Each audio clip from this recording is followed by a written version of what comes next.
প্রিয় দর্শক, আসসালামু আলাইকুম। আমি আজ কাঁচা পাকা মিলিয়ে 1 কেজি আমড়া নিয়েছি। আমড়াটা রসালো আচার বানিয়ে দেখাবো। আমড়াটা আমি এখন ছুলে নেব এই ছুরিটা দিয়ে।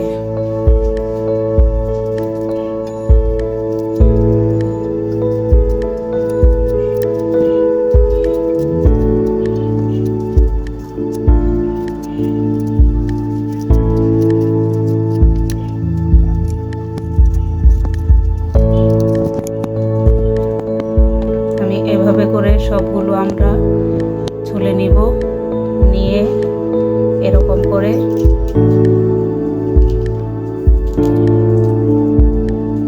কেটে নিব।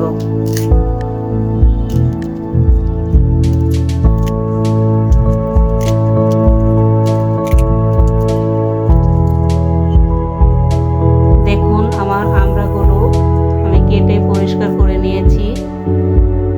এখন আমি রান্না করব এই উপকরণগুলো দিয়ে।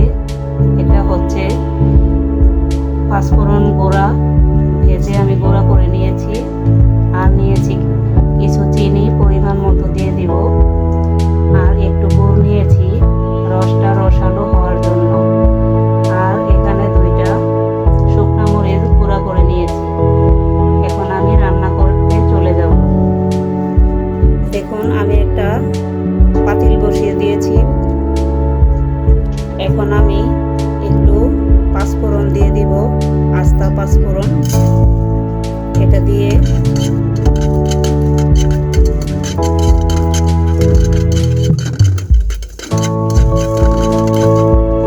এখন আমি দিয়ে দিব 1 মগ পানি।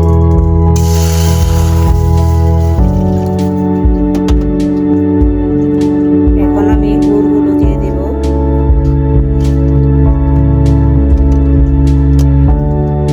দিয়ে দিব পরিমাণ মতো চিনি।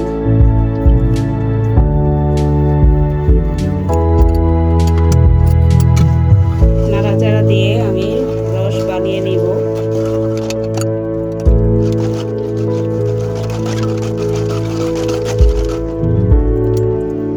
পানিটা বলক আসলে আমি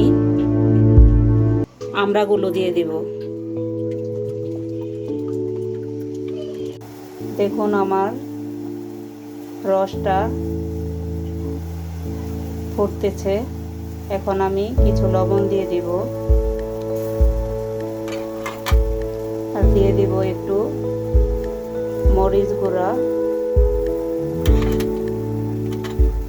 দিয়ে দিব পাঁচফোড়ন গুঁড়া। এখন আমি আমড়াগুলো দিয়ে দিব। এই যে আমড়াগুলো আমি দিয়ে দিচ্ছি।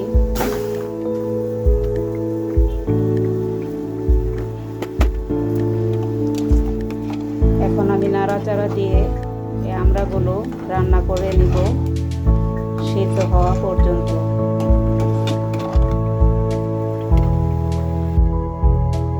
এখন দেখবো আমার আচারটা কেমন হয়েছে। এই দেখুন,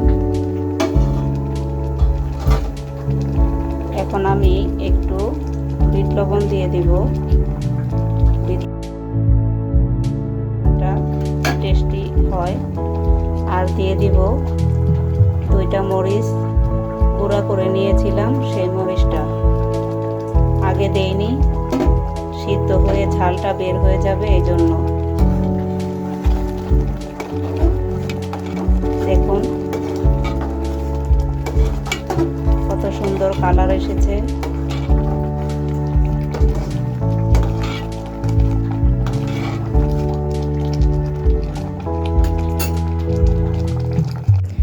দেখুন, আমার আচার রান্নাটা হয়ে গেছে। আমার আচার বানানোটা যদি ভালো লেগে থাকে একটি লাইক দিবেন আর সাবস্ক্রাইব করে পাশেই থাকবেন।